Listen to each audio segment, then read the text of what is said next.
I'm Gary Glynn, as most of you know. I'm the author of Montana's Home Front during World War II. I first became aware of this story about 20 years ago when I was actually researching the earlier edition of this book. And I read a book called Yankee from the West. It's the story of Senator Burton K. Wheeler of Montana. And then he starts off with basically this story. I thought it was really interesting. Sometime after that, I read a book called The Man Called Intrepid, which had a completely different version of this same story.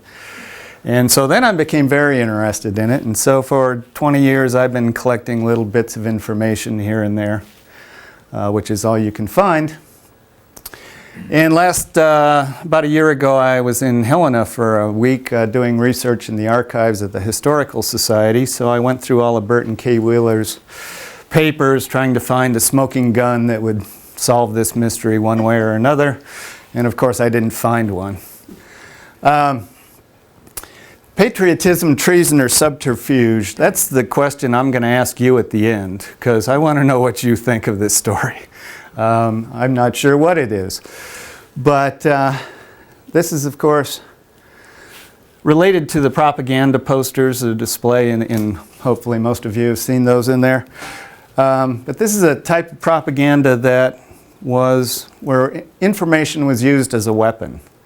And the interesting thing about this story is that two different sides, completely opposed to each other, thought that releasing the same information would help their cause and hurt their opponent's cause.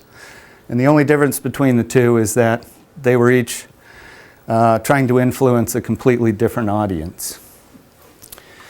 So this story begins in May or June of 1940. The Germans invaded France, Belgium, and Holland in May.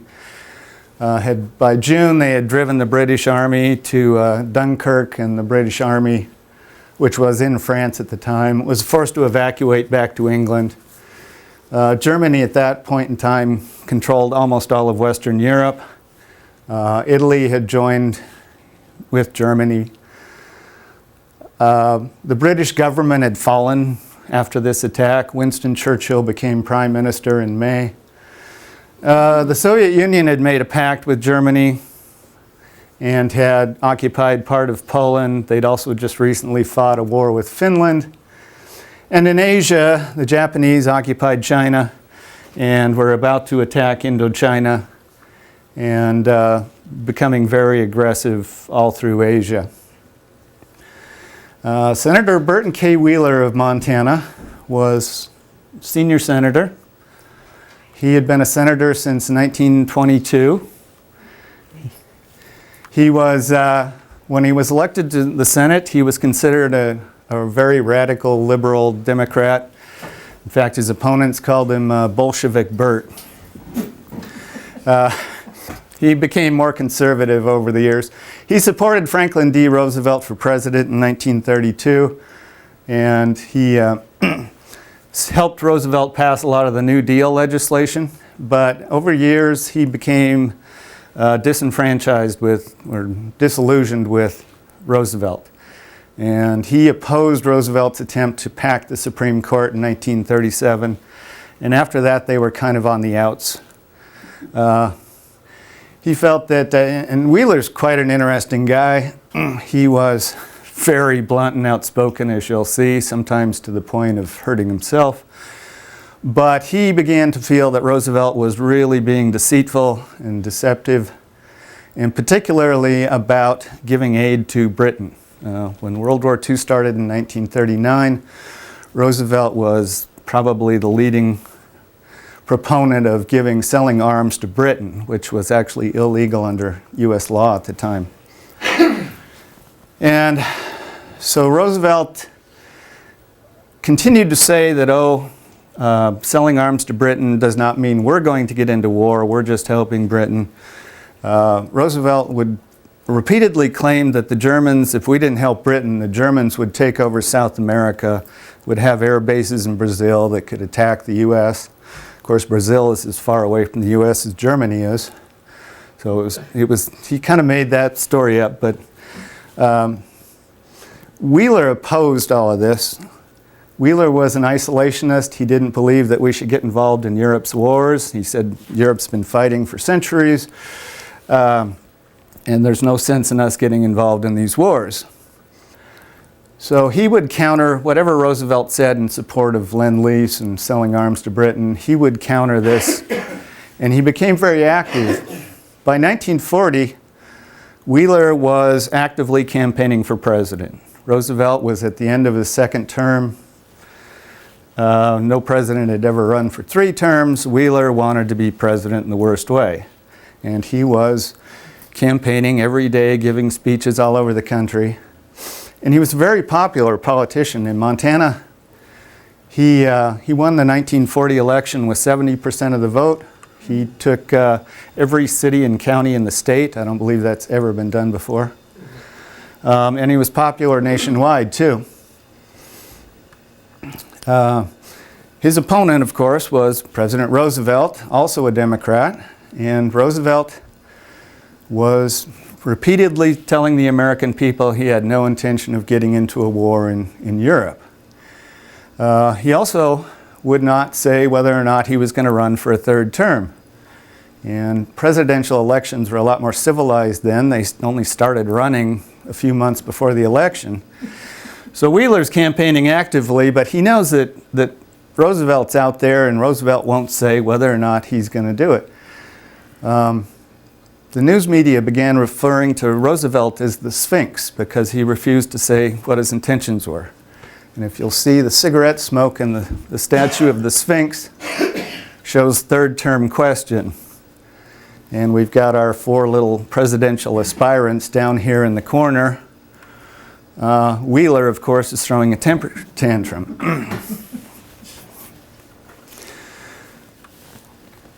Now, in June 1940, several things happened that apply to this story. And one of them was Wheeler gave a nationwide radio address on June 7th, 1940, talking about how America should not be in a war, how we shouldn't send our planes and our ships to England because we might need them for our own defense. On the next day, an Army Air Corps captain paid Wheeler a visit, and history does not know who this man is. All we have are the clues that Wheeler left us in his book. He described him as clean-cut and intelligent-looking. On the first draft of the book, he said, "I conveniently forgot his name." Then he went back and he crossed out "conveniently," so it was just, "I forgot his name." Well, the editor of the book in pencil on the margin said, "Forgetting the name of a guy you've known for years leads to questions about your memory and your credibility." So Wheeler then, in the book, it says, "I will omit his name," and gave possibly a clue, as he may well be a senior Air Force officer today. Mysterious Air Force captain told Wheeler that Roosevelt was being deceptive, that American airplanes were not nearly up to the standard that German planes were, that American planes, to fight the Germans effectively, they had to have armored cockpits, they had to have self-sealing gas tanks, they had to have firepower. And while American planes had 1 or maybe 2 of these, none of them had all 3, and that there was not a single plane in the American arsenal fit to fight Germany. This is at a time when Roosevelt is actively selling new fighter planes to England. And before the Lend-Lease Act was passed, they passed a quick little law called the Cash and Carry law that would allow them to sell planes to Germany. And cash and carry... to Germany? To England, excuse me. But there were still restrictions on selling things to the belligerent countries. So they would fly these planes from the aircraft factories in the Midwest and California, fly them up to North Dakota and Montana, taxi them right up to the edge of the Canadian border, and the Canadians would throw a rope across, tie the rope on the planes, and they would physically pull them across the border. That was the only legal way they could transfer planes for quite a while. Roosevelt advocates for his Lend-Lease law that he wanted to be passed. Now, also in June 1940, as soon as Winston Churchill became Prime Minister of England, he established the British Security Coordination Committee, which was basically a British spy agency headquartered in New York. And that was designed to counter German propaganda, to discredit especially leading American isolationists, which meant Burton K. Wheeler was at the top of the target list for these people, and to, in any way they could, to sabotage the German war effort and to ultimately bring America into the war on the side of the British.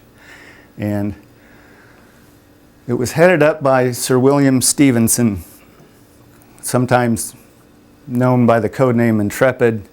He was known as the Quiet Canadian, sometimes as Little Bill as well.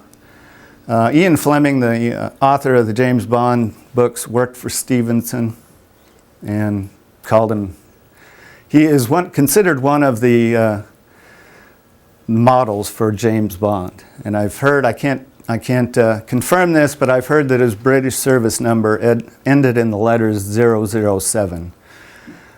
This guy was a very clever guy. He, in fact, once we got into the war, he trained the propaganda people who actually produced the posters in the other room. He also trained the first 5 directors of the CIA.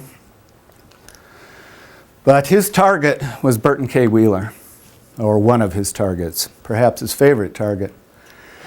In September 1940, Wheeler and others started the America First organization. If you can see, the posters on the wall back there say, "Keep America out of war." Those were probably paid for by the German embassy. German embassy took out full-page ads supporting America First, and that was their slogan that they used. William Stevenson, the spy, managed to get somebody into the German-American organizations in the U.S. that were big supporters of America First, and he had people plant phony names on their mailing list so that he could get their literature and tell what they were doing. Soon after he did that, he began receiving mail from America First sent to these phony names. So he knew that America First and the German support organizations were trading mailing lists. They were supporting each other. William Stevenson figured out that a lot of the letters coming out of America First had been stamped in Wheeler's office. Of course, senators have free postage to send letters to their constituents. Well, Wheeler was shoveling taxpayer-paid postage to America First. And William Stevenson revealed that in the newspaper. It was a big scandal, and it kind of didn't destroy Wheeler's credibility, but it certainly hurt his credibility. That was one of the first things that Stevenson did to Wheeler. President Roosevelt wanted in the worst way to pass his Lend-Lease program to give aid and comfort to England, specifically to sell planes and ships mostly. Wheeler was probably the biggest opponent of this. And after he realized he was not going to be president, because Roosevelt, of course, took that opportunity away from him, he was very bitter towards Roosevelt. And he went around for months giving speeches opposing all of Roosevelt's policies. And one of his more famous one is he said Roosevelt's Lend-Lease program is going to plow under every 4th American boy. To which Roosevelt, who usually had a thick skin, said that was really the most untruthful, dastardly, unpatriotic thing he'd ever heard. That plow under every American boy actually became a song by Pete Seeger. It was an American folk song for quite a while. And that was very popular in 1940 or 1941 from people who wanted to keep us out of the war. Wheeler was very blunt about what he thought Roosevelt was doing, as you can see. And he spoke out virtually every day about Roosevelt's plans to get us into this war. Now, BSC is actively working against Wheeler. I mentioned the franked envelopes. BSC also had a forgery factory in Canada, and they could produce very high quality forgeries. And one of the ones they did was they gave President Roosevelt what they said was a German map that showed how Germany planned to build bases in Brazil and Bolivia. Well, Germany had their hands full. They had absolutely no intention of building bases in South America. But BSC could confirm what Roosevelt's been saying, that there's this threat from the Germans. Whether Roosevelt ever knew it was a forged map, I don't know. But that he loved this map because it confirmed what he'd been saying for over a year. So BSC is not above duping the American president as well as trying to undercut one of the most powerful senators in Washington. Our mysterious Army captain met with Wheeler again in 1941, gave him more details about the Air Force and the weakness of the U.S. Air Forces. And Wheeler released this information to the news media.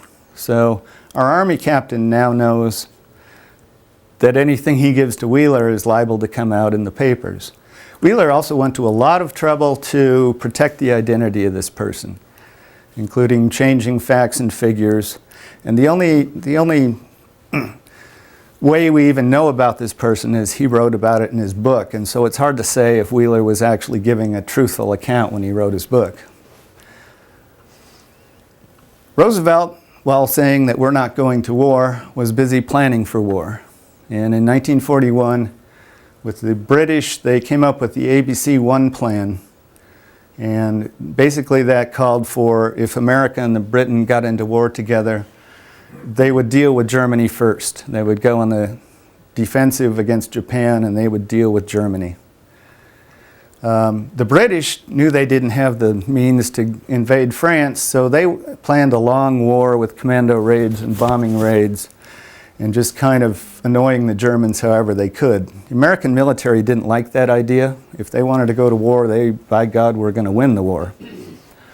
So the American military came up with Rainbow 5. This was a much more detailed plan of what the Army and Navy would do when war broke out, which they were expecting.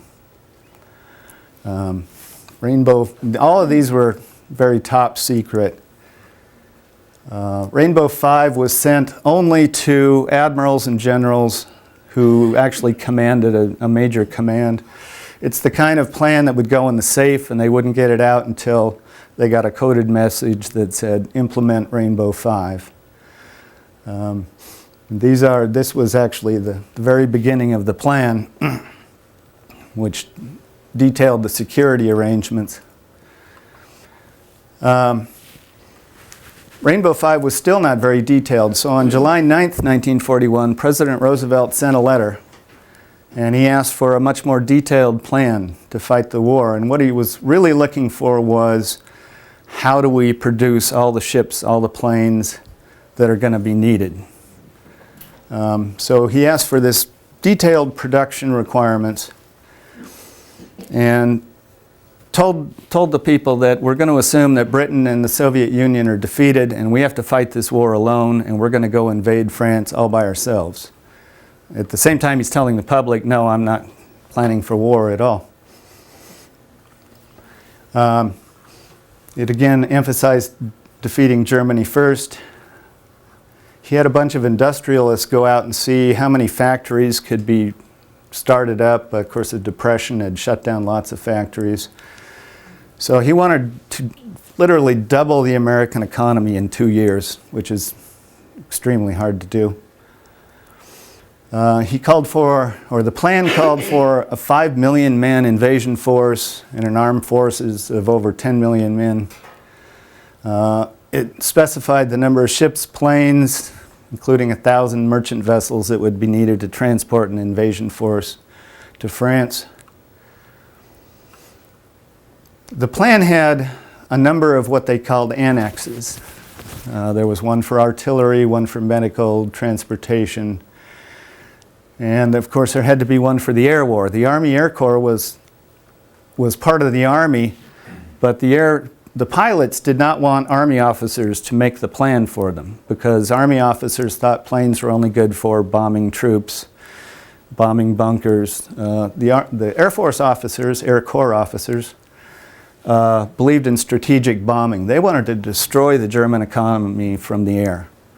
And so they asked for and got permission to write the air plan themselves. This air plans division was formed just for that purpose. And Roosevelt had given them a deadline. By the time they got the people that they wanted for this plan, they had only a few weeks to write this thing. They actually wrote it in 9 days, and it was extremely detailed, and it was the plan that was actually used in World War II. And they identified 154 areas in Germany to bomb, most of them electrical plants, munitions factories, ball bearing factories, rail hubs, that sort of thing. There were 4 guys who made this plan. And I wouldn't mention this except the 2 on the bottom, both of the majors, are the only 2 people I can identify who would have access to this plan, who were captains in the Army Air Corps in June 1940 when they met with Wheeler. So these are, one of these 2 people was probably the mysterious air captain, Army captain, because this plan was given to very, very few people. This plan, they wrote it literally in 9 days in the attic of the munitions building in Washington in August heat. And the Air Force today even claim that this is one of the most remarkable plans that's ever been written because it was actually used and for the most part they stayed close to this plan all through World War II. All of these plans together, ABC-1, Rainbow 5, the various annexes, were bundled together in what was called the Victory Program. And this was eventually printed and bound on September 25th. The deadline was October 1st, so they came very close to their deadline. Immediately after it was printed, Senator Wheeler gets another visit from our mysterious Army captain, who tells them that President is planning for an invasion of France and he has a master plan. Now at the point in September 1941, this plan had been printed for less than a week.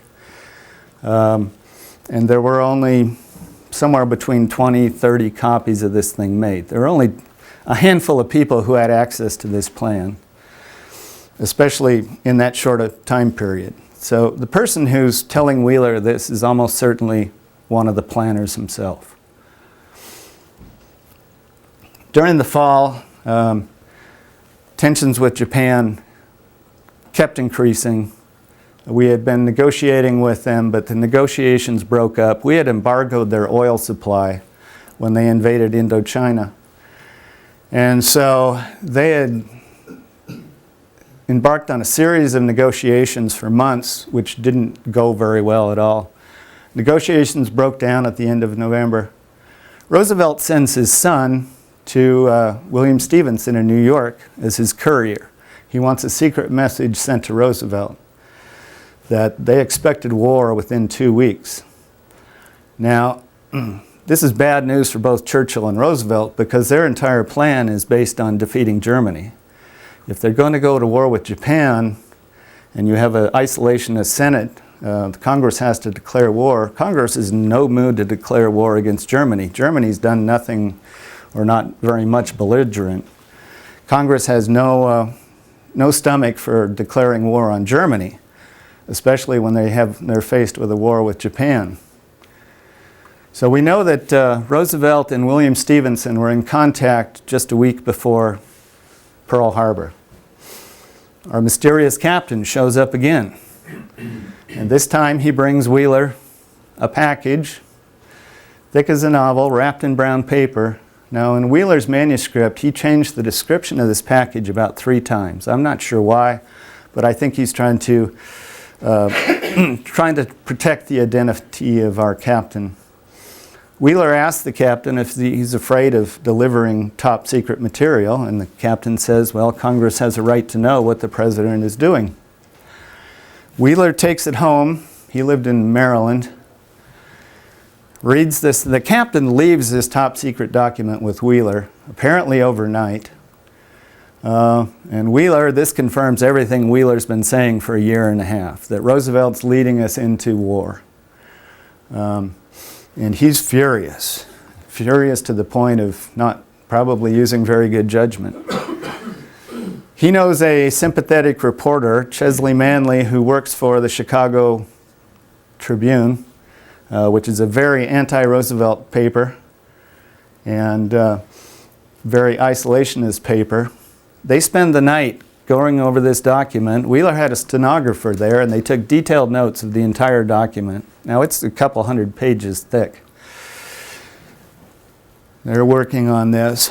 The next morning, Washington wakes up. And Wheeler has suspicions from the very beginning. He's told his son many years later that he thought this Army captain was a messenger from someone high up in the War Department. And he specifically thought he was a messenger from General Henry Arnold, Chief of Staff of the Air Corps.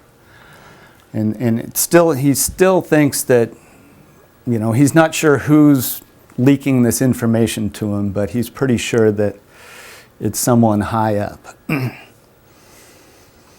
On December 4th, 1941, Washington and Chicago wake up to read this on the front page of the headline. All of the details of the victory program laid out on the front page of the paper.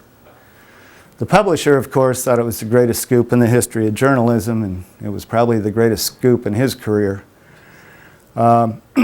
This caused absolute shock in Washington, the War Department. Colonel Albert Wiedemeyer, who was the head of writing the victory program, he eventually wrote the plan for D-Day. He walked into the munitions building, which has been now replaced with the Pentagon. Walked in, and there were officers standing around talking. None of them would talk to him. He goes to his office where his secretary is sobbing. She gives him the paper, and he just can't believe what he's reading. So he gets out his copy of the victory program from the safe, goes through the paper, and he underlines everything that has been released, which when the FBI showed up a couple hours later, they found very interesting that he had a copy of the victory program that appeared to parallel exactly what was in the newspaper. He became one of the FBI investigated, and he was one of the major suspects for a while. His mother, who lived in Nebraska, called him up that day and said, "I don't know what you've done, but I think the FBI are coming to shoot you." One of the reporters, lots of reporters flocked to the War Department to get a reaction to this story, and one of them encountered Lawrence Cooter, who was one of the people who had written the air plan. And he remembered this years later, because Cooter basically said, "We would have given our lives to keep that out of your hands, out of the newspaper." This is one of the other air planners, and he had spent a lot of time in England with the Royal Air Force, and so he had a lot of secret information, all of which went out in the paper. This guy is also the one who picked the 154 targets in Germany. Not all of those were released in the paper, but all of the people who wrote this program were in absolute shock when this happened. Wiedemeyer was called into the office of the Assistant Secretary of War and got screamed at for letting this happen. Now the U.S. government, the Office of War Information, the people who are responsible for the propaganda posters, in an effort at damage control, they immediately released a press release to the rest of the country and put all the information that had been in the Chicago Herald Tribune in the press release, sent it out. Every other paper in the country printed it as an official War Department release. There was no mention of the leak. And then on most of these papers, all the Montana papers It just sounded like a normal War Department press release. And somewhere buried on page 5 or 6, there would be this story about this leak. And the quote from Stimson was quoted widely about nothing more patriotic or damaging could be conceived of. You could actually read these two stories side by side and not even realize that they were talking about the same thing, because the Office of War Information. So most people didn't even realize this had happened. It was mostly the government who realized that their biggest secret had been let out. They also broadcast it overseas. The British loved this. They thought, finally, Americans are going to be on our side. On the following day after the leak, the House of Representatives voted to increase the size of the Army to 2 million men. Remember, the Victory Program is calling for over 10 million men. FDR was very uncharacteristically silent about this. He wouldn't take questions about it. And he hated these two newspapers because they attacked him every day. He'd threatened to sue them on numerous occasions. And so the Secretary of the Interior was really puzzled as to why Roosevelt had no interest at all in suing these papers. And he wrote this in his diary and remembered it for years, that he just didn't understand why Roosevelt wouldn't sue these papers. And the papers actually wanted him to sue. They were looking forward to a court fight because they believed that the FBI was tapping their phones and all sorts of other things. They wanted to get this out in open court. And so no one could figure out why Roosevelt wouldn't crack down on them. Wheeler, now he claims he had this document overnight, but he had to get it back in the morning so that the captain can get it back in the safe and he won't be caught. Wheeler went to the Senate floor early that morning. He made a brief statement to a reporter and caught the first train out of town. And so reporters didn't catch up to him until the next day. And he said what he has continued to say for the next 20 years, that the American people had a right to know what was going on, and that the president had been concealing information for years. Of course, the German embassy in Washington cabled this to Germany. In the meantime, the Germans had invaded the Soviet Union in June. They've got their hands full. The Soviets have just mounted a massive attack on them. So the German General Staff, they're already meeting, and this plan falls into their lap. They have the American plan to beat them in the war. And the first thing that they realize is that America's not going to be ready to fight for 18 months or so. So the General Staff immediately says, okay, we have to pull back out of Russia. We have to build an Atlantic wall. We have to seize the Mediterranean Sea and prevent the Americans from doing this.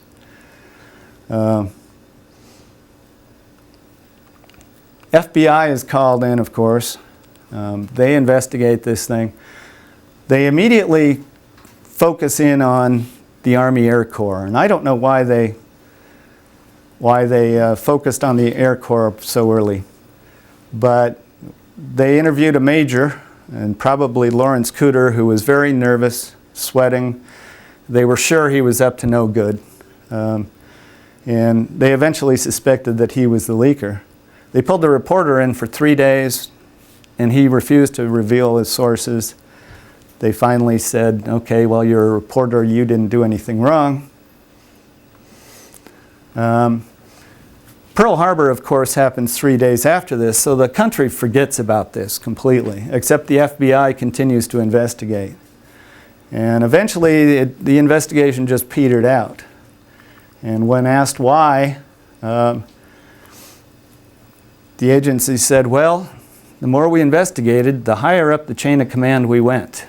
And when we got to General Henry Arnold, Chief of Staff of the Air Corps, they said, it's time to quit this investigation, because above him is George C. Marshall, the Chief of Staff of the Army, and above him is President Roosevelt.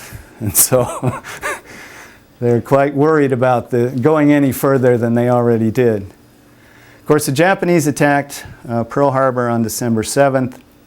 Reporters rushed to Congress. Congress is in no mood to pick a fight with Germany, but they want Japan badly. Wheeler, who's been an isolationist for years, turns around and says, well, we've got to lick hell out of them now. And he was never an isolationist again.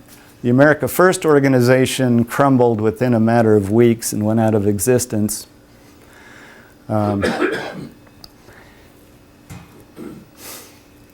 So Hitler, who had already agreed with his generals that they should pull back, build an Atlantic wall, he goes on an inspection trip of Russia, realizes that his troops are being badly defeated. He flies into a rage. He fires all his generals.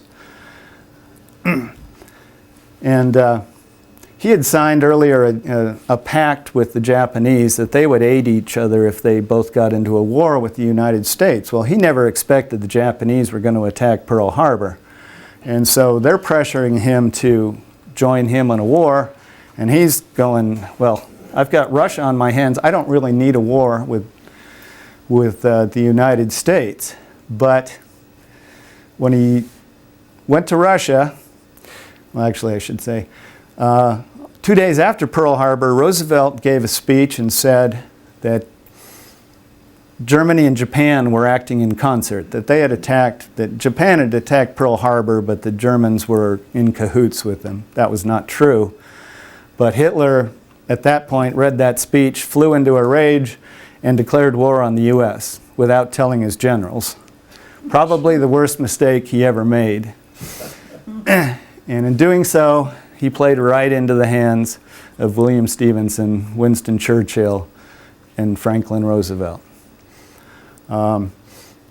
They really needed Hitler to declare war on the U.S. because their entire plan was based on beating Germany first. And so this was absolutely critical to their plan to prosecute World War II. And the only way they got to do it was to get Hitler to declare war on them. 21 years later after this incident, Wheeler revealed that he was the guy who leaked it. He was never identified by the FBI, never mentioned by anyone. And if he had not confessed to this, no one would know it to this day, probably. After Wheeler died, a book came out, a man called Intrepid. This is a book that's about William Stephenson, written by an American named William Stephenson too, so don't be confused by the two different spellings. They're actually two different people.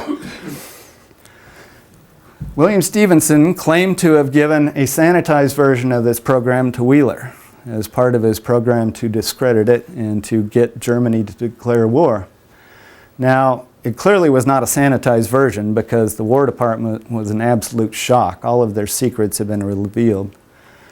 But it's certainly not above Stephenson to do something like this.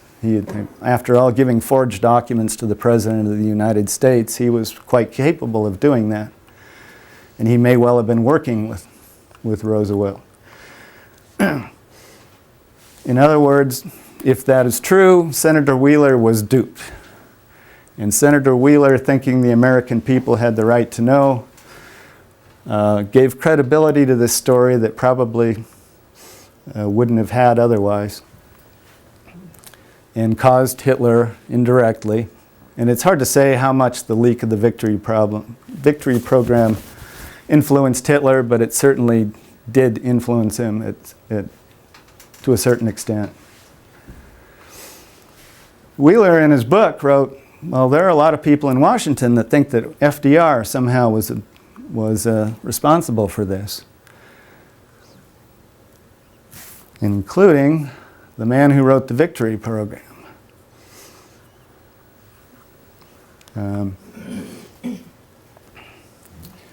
No one knows if Roosevelt was responsible. He was certainly in contact with William Stephenson. There is no hard evidence. There probably never will be any hard evidence.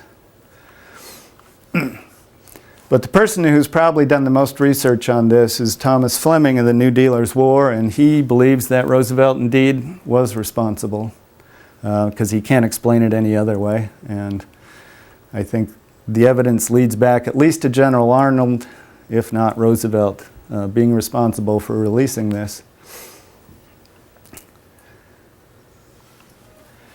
So my question to you is, did a U.S. Senator and an Army officer commit treason all on their own, or were they manipulated? To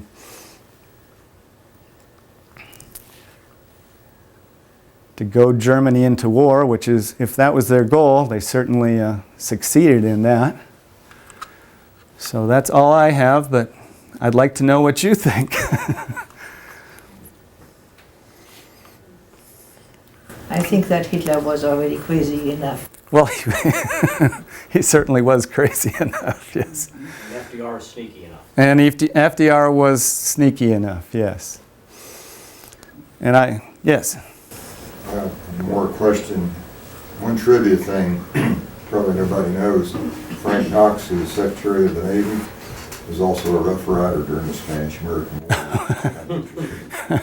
But I wonder what Wheeler thought after the USS Greer and the Reuben James were sunk. The Greer was not sunk. The Reuben James was sunk. I don't think that I wonder if he even had.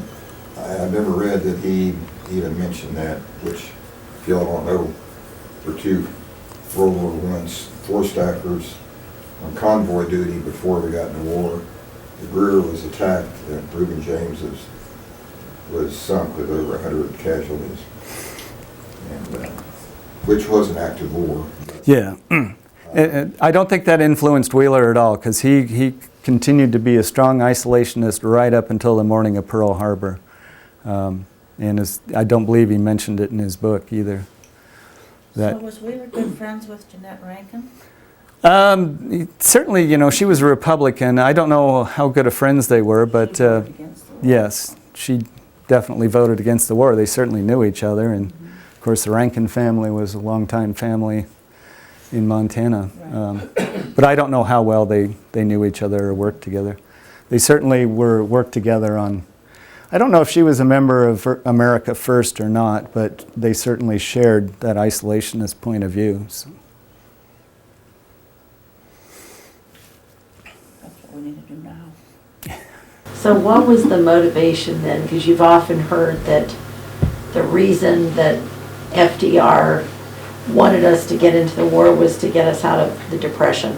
I mean, you hear that. And I mean, what was the motivation for what do you think about FDR? The Depression, of course, the Depression had eased quite a lot by 1940, and I have heard that too, that he did. In fact, he routinely, when the war planners would give him a target and say, well, we think we can produce this many tons of steel a day, he would cross it out and raise it up, which meant, I want you guys to make twice as much as you think you can, which of course spurs the economy if he can do that.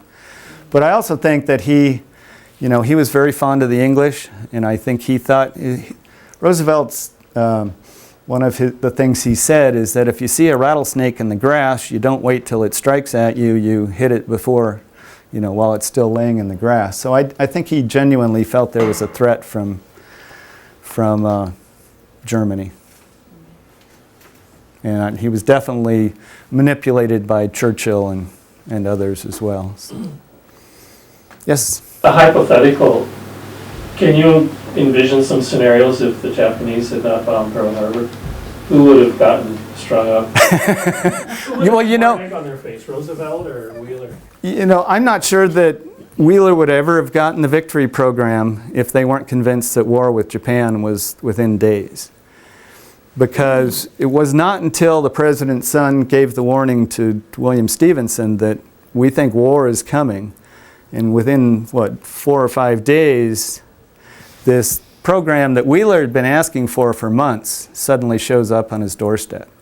So if he was manipulated, it was only after they were convinced that they were going to be attacked by the Japanese. So I'm just not sure that this leak would have ever occurred if they weren't convinced that war was imminent and that it was the only way to get Germany into the war. Remember, there was a war, not a war leak, a war memorandum sent out to the Pacific in November of '41 that we could expect war at any time with Japan. one thing I wanted to bring out, when was this leak? What date was the leak? It was, Wheeler got it on the 3rd, and the newspaper article was on the 4th of So you December. could say, well, Japan saw that and knew that we were going to go to Germany first, so they decided to attack Pearl Harbor. But they had planned the attack Yeah. on Pearl Harbor months before. They had left before, They had even left before this thing came yes. out, so, On December 3rd, the aircraft carriers yeah. turned straight towards So Pearl this had Harbor. nothing to do with the Pearl Harbor. Probably, and I don't know what the Japanese reaction to it was. I think they had their own problems at the time, so I don't know how they reacted. And I think it was aimed at Germany. If it was an intentional leak by either the administration or the British, it was aimed to influence Germany and not Japan, because Japan was forcing their hand. So, anybody else? If the Roosevelt administration had planned this leak, that's a pretty dangerous game for an administration. It's incredibly dangerous, I and mean, it destroys careers. yes. I mean, it pretty much pulls your pants down. And I had once thought that the British would not have dared pull this off, as Stevenson claimed, but then now I'm not so sure, because they were clearly manipulating Roosevelt in other ways. But yes, it was, for everybody involved, this was a very dangerous thing to do. And the Army, a guy did in the 50s, did a study of this and said, boy, the leak almost cost us the war, because the Germans knew what our intentions were, knew the targets we were going to hit, and they did everything in their power to circumvent the war plan. So, you know, my feeling is that they were desperate to get Germany into the war, and that was the only way at the last minute, that was the only thing they could think of to do. But it's all speculation. They're all dead. And there's very little hard evidence. The FBI investigation came up with very little, other than the fact that they got nervous that they were treading on toes they didn't think they should be treading on, which means it wasn't just a senator or a junior captain in the Air Corps. Which is interesting, that because Hoover was the head man and he didn't care about toes. No, he did not. And he also did not like William Stevenson, because he felt that he was a rival. So, I mean, that Army captain could have been court-martialed and shot for treason. Today he might well have been, yeah. I mean, that's, to Yes. have done that on your own seems highly improbable. I agree. And the only Army captains that had access to this plan were rising stars in the Air Force. Lawrence Cooter, who was the FBI's main suspect, became Chief of Staff of the Air Force in the 60s. And most of the people involved in planning this became major generals, lieutenant generals by the end of World War II. So yes, they were risking their careers unless they had been ordered to by someone higher up. And it seemed like every week and every month war seems more imminent, just because of the way the world was going with Germany and Japan's offensive. For an Army captain to have thrown his future to one senator's isolationist point of view and risk not only their height, but also Right. the chance to be a part of a probable war that Right. would need every talent and every brain. That It's so unlikely. it does. I will say that many military officers, including Albert Wiedemeyer, the main guy in charge of the Victory program, were isolationist. Wiedemeyer went to America First meetings, donated money to them. They actually believe. So the Army captain, when he first went to Wheeler, he may very well have been, expressing his genuine viewpoint. I don't think that some of those first visits were manipulated at all. But at some point, the Air Force realized they had a channel into Senator Wheeler's office and may have used that. Did you have a question? You just answered it. I wondered about those early visits, if you thought that had been, contrived by, He represented quite. a lot of officers in the military who were very worried about Roosevelt giving away planes and ships, and they were worried about the defense of the U.S. So, which makes it all, to Wheeler, he's had a relationship with this guy. He trusts him, and so when this huge thing falls in his lap, he doesn't think about it a whole lot. He just does what Wheeler does, which is, and goes after Roosevelt. And because of Pearl Harbor, did Wheeler not feel used, or did in his autobiography, did he feel that he had been Well, manipulated? he put in there that a lot of people think that, and he did say that he thought this captain was a messenger from someone higher up in the military. He told his son that, actually. He didn't put that in the book. But he did say in the autobiography, a lot of people think Roosevelt was behind this. So he obviously had some suspicion he'd been used. But Well, not angry, or, it didn't affect his future actions because of Pearl Harbor, I guess. Right, yeah. And Wheeler immediately on Pearl Harbor was pro-war from that point on. Once America was attacked, he stopped his isolationist views just like that. So. I'm sorry. I think the whole point of this thing is, if we hadn't gotten in war with Germany when we did, we would have been in deep doo-doo. Thank you very much, friend. Yes. Britain was basically on its knees. If Yeah. we hadn't done Lend-Lease, Russia had been stopped at the gates of Moscow, but then we started a Lend-Lease and everything started turning around. But if we hadn't gotten in when we did, no matter whether we'd been attacked at Pearl Harbor or not, we'd have been in big trouble. War would have lasted a long Yeah, time. and I think Roosevelt realized that, I think he and did. Churchill realized it too. Well, and there's nothing like a good war to boost your popularity. Absolutely, yes. It's also that cynical. Yeah. Did Wheeler reflect the views of a majority of his constituents? Yes. He did, Yes. okay. I'm not from Montana originally. okay. That's my excuse for asking that. As he spent all of 1940 running against Lend-Lease, running against Roosevelt's policies, and was elected with 70% of the vote. Right. So Yeah. Where was he from originally? I can't remember. he was from New England originally, and he got out of law school and he toured all over the West looking for a law job. Got to Butte and got snookered in a poker game, and they took all his money, and he had to take a job in Butte. So that's where That's a good reason. He couldn't go anywhere further, so he got a job in Butte and became the county attorney in Silver Bow County, and then U.S. District Attorney, and eventually senator.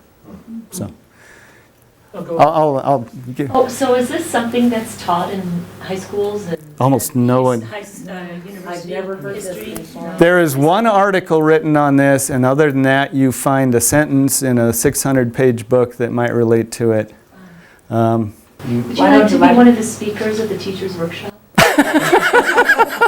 Why don't you write that book? What? Why don't you write that? Well, there's not, I gave you every darn thing I know about it. There is just not very much out there. And I don't know how much it would sell. That's the. Yeah, it's conjecture. I can't prove one way or the other that Roosevelt did it.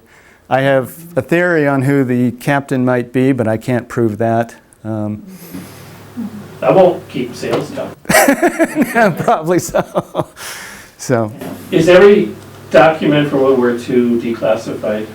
as far as I know, I've never seen all of the victory program. Rainbow 5 you can find on the internet today, which was highly secret. But it's probably at the National Archives. They only made somewhere between 25 and 35 copies of this document. And so I don't know where, I honestly don't know where the bound copies of the victory program are. They probably are in the National Archives somewhere, but I've never seen the whole thing. I've never even seen a listing of everything that's in it.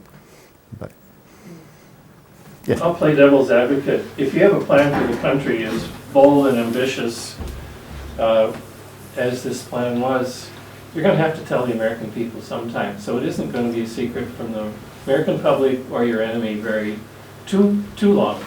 So, on the other hand, this is a plan that everybody needs to know. This is what we're going to do. So, Right. in that sense, it's not a secret plan. And what struck me was how quickly they got out a press release after it came out, and they were all furious, and then they turned around and sent it to every newspaper in the country as if this is what we intended to do anyway. It was clearly damage control, but most people, even picked up their paper the next day, had no clue that this had happened. It was only those two newspapers that actually said, this is a leak, our confidential source has gotten this secret information. If you read the newspapers in Montana, you would have very little indication that this had been a sort of a top secret kind of thing. So, I don't know, maybe this is a naive question, then how, after this was released and then we declared war a few days later, did they have to sit down and say, okay, we have to change this and we have to change that, and did they have to strategize all over again, or did it evolve and play out? Or? It kind of evolved. Rainbow 5, which was the Joint Army-Navy plan, got destroyed at Pearl Harbor because our entire Pacific Fleet, or all the battleships, are sitting in the mud at Pearl Harbor. So right away, they can't implement Rainbow 5 as it was planned. The only part of it that really stayed the same was the air plan. And the target stayed the same, but they changed the priority. The air planners wanted to hit the electrical generation facilities in Germany. They thought that was the quickest way to destroy the German economy. And the top generals said, no, we're going to move that way down the priority list. And so bombing of Germany was not as effective as they thought it was going to be. And perhaps because they didn't follow the air planner's plan precisely. But yeah, most of the rest of it did evolve. And the big invasion was D-Day, right? Yes, Yeah. which got put off for a year. The same guy who put together the victory program wrote the D-Day invasion, or put together that plan. So I wonder how involved do you think Eisenhower was in all this? I'm not sure. I think Eisenhower might have been stationed in Washington at the time. He was not on the War Plans Division. I don't think Eisenhower would have known any of this at the time. There were only maybe 50 people who wrote this plan from beginning to end. And then it went out. I don't think Rainbow 5 was sent to very many people at all. Oh no, excuse me. Rainbow 5 was sent out to like 200 generals and admirals to be put in the safe and locked away and not looked at. The air plan, they made about 23 copies of that. Didn't send out very many of them. In the victory program, there were maybe 25 or 30 copies. So very few people outside of Washington ever saw this plan.